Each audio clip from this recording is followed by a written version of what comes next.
Elements చాలా స్ట్రాంగ్గా కనిపిస్తుండడం. So ఉప్పెన character ఎట్లా వచ్చింది? ఉప్పెన క్యారెక్టర్ ఎలా వచ్చిందంటే నాకు బుచ్చిబాబు గారు రంగస్థలం నుంచి పరిచయం పెద్దగా మాట్లాడిన దాఖలాలు లేవు కానీ బట్ ఆయన చాలా ఉన్నట్టు ఉంటాడు. ఆయన ఉనికి ఎవరితో ఎక్కువ ఇంటరాక్ట్ అయ్యేది ఉండదు, తక్కువే ఇంట్రావర్ట్ ఆయన. అయితే ఆయన బయటకు వచ్చారు, బుచ్చిబాబు గారు సినిమా చేస్తానంట, సుకుమార్ రైటింగ్స్ మైత్రి మూవీస్ ఇవ్వడానికి నేను ప్రయత్నం చేశాను. వెళ్ళాను ఆఫీస్కి. వెళితే ఈ టీం అంతా కొత్త ఈ డైరెక్షన్ టీం అంతా కొత్త వాళ్ళు. నాకు మెల్లగా నన్ను గుర్తుపట్టి ఈసారి సినిమాలో రంగస్థలం బ్యాచ్కి తక్కువ అవకాశాలు ఉంటాయండి, ఫ్రెషర్స్ అనుకుంటున్నాము అని అన్నారు. అలాగా ఏమంటే మొత్తం మరి అదే టీము అదే ప్యాటర్ను అని అంటే కరెక్టే అట్టా ఉంటుంది అనిపించింది. సరే ఓకే నేను వచ్చేలేని చెప్పి సార్కి చాలు అన్నా. నేను ఆశ వదులుకున్నా. ఉప్పెనలో మనకు లేదు చోటు, ఎందుకంటే బికాజ్ వాళ్ళు పాలసీ ఒకటి అనుకున్నారు, సిద్ధాంతం బెస్ట్. అది 2 పీరియాడికల్ మూవీసే, విలేజ్ బ్యాక్ డ్రాప్, మైత్రి మూవీస్, సుకుమార్ షాడో, రామచంద్ర గారి shadow, family shadow. So almost all repeat అయినట్టు ఉంటుంది. మనుషులు కూడా మాలాంటి సైడ్ ఆర్టిస్టులు దింపారనుకోండి, టోటల్ రంగస్థలం 2 పేరు పెట్టాలి దానికి అని నేను కూడా లైట్ చూసిన.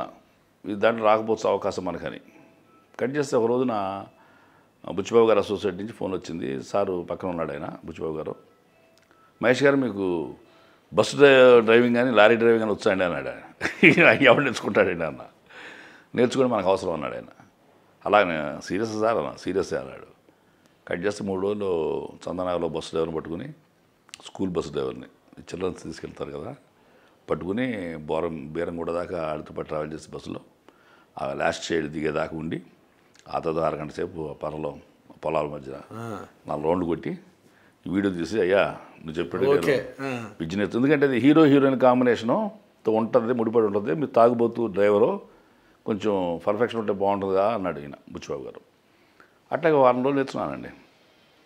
నేర్చుకున్న తర్వాత మళ్ళీ ఆ ఫొటోస్ పంపించా కదా, ఫొటోస్ పంపించాను, రన్నింగ్ వీడియో పంపించా ఆయనకి. కొన్ని కూర్చుని తిప్పుతున్నట్టు కాకుండా ట్రావెలింగ్ చేస్తున్నప్పుడు నా పక్కన ఎవరు లేకుండా, డ్రైవర్ లేకుండా నేను నడుపుతున్నప్పుడు ఫ్రెండ్తో తీయించి మొత్తం పంపించాం. అలాగా ఆయనకి చేరింది. ఆయన ఆశ్చర్యపోయాడు, అంత కమిట్మెంట్ ఉన్న మనిషి అని. ఒక 15 రోజులు 4 రోజులు గ్యాప్ తెలియదుగా నాకు. మళ్ళీ ఒకసారి ఆఫీస్ రమ్మని ఫోన్ వచ్చింది. ఆఫీస్కి వెళ్ళిన తర్వాత మహేష్ గారు మీకు అంతకుముందు ఉన్న పాత్ర కాదు, వేరే పాత్ర ఇస్తున్నాము, గోవింద్ అన్నారు. అదేంటి సార్ బస్సు అన్నారో కామెడీ అన్నారో తాగుబోతు బస్సు డ్రైవరు అంటే ఇళ్ళ దగ్గర లంచం తీసుకుని వాళ్ళ దగ్గర ప్రైవసీ ఇస్తుంటాడు అని ఏదో పెట్టుకున్నాడు స్కీమ్ అయినా. లేదు అంతకన్నా మంచి పాత్ర అండి ఇది, one of the pillar role మీకు ఈ సినిమాలో గోవిందు, విజయ్ సేతుపతి గారు పక్కనే ఉంటారు, ఆయన ముఖ్య అంచుడు పాత్ర అని అన్నారు. చాలా సంతోషం సార్ మీకు, అయితే మీకు మళ్ళీ ఇదైంది, నేను రుణపడి ఉంటాయన్న.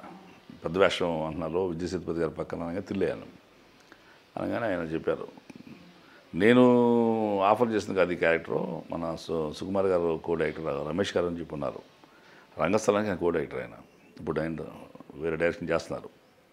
ఆయన విశ్లేషించాడు, విజయ్ సేతుపతి గారి పక్కన వేరే వాళ్ళు అయితే ఇట్లా చేస్తారు అట్లా చేస్తారు, నాగ మహేష్ గారు అయితే క్యారెక్టర్ ఒదుగుంటాడు, ఎక్కడ డామినేటింగ్ ఉండదు, పర్సనాలిటీ డామినేట్ అవుతుంది కొంతమంది అభ్యంతరం కాదు, చేయడినా పర్సనాలిటీ కనిపించినప్పుడు పాత్ర కనిపిస్తాడు అని నా గురించి బాగా విశ్లేషించాడండి.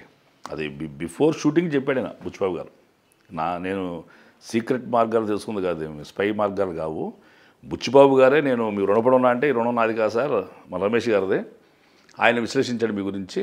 అప్పుడు అందరికీ యాక్సెప్టెన్స్ వచ్చేసింది, ఇక క్వశ్చన్ లేదు, నాగమహేష్ గారే గోవిందు అని. ఆ తర్వాత ఆయనకి థ్యాంక్స్ చెప్పామండి. నేను చెప్పి మీకు చెప్పారు సార్ అన్నాడు. ఇదిగో బుచ్చిబాబు గారు చెప్పారన్న, అదే ఓపెన్నెస్ అండి అది, నేను ఆయనకి దండం పెడితే నాది కాదని క్రెడిట్ రమేష్ గారిని చెప్పారు అని చెప్పని. అట్లా అందరూ ప్రేమతోటి బుచ్చిబాబు గారికి సాఫ్ట్వేర్ ఉండబట్టి నాకు బస్సు డ్రైవర్ ముందు ఫిక్స్ అయి ఉన్నాడు. రంగస్థలం నుంచి రిపీట్ చేసింది నన్నేనండి అక్కడ. అలా ఈ ఉప్పెన సినిమాలో మళ్ళీ గోవిందు పాత్రలో రాణించే అవకాశం దక్కింది. Like and subscribe Eagle Media Works.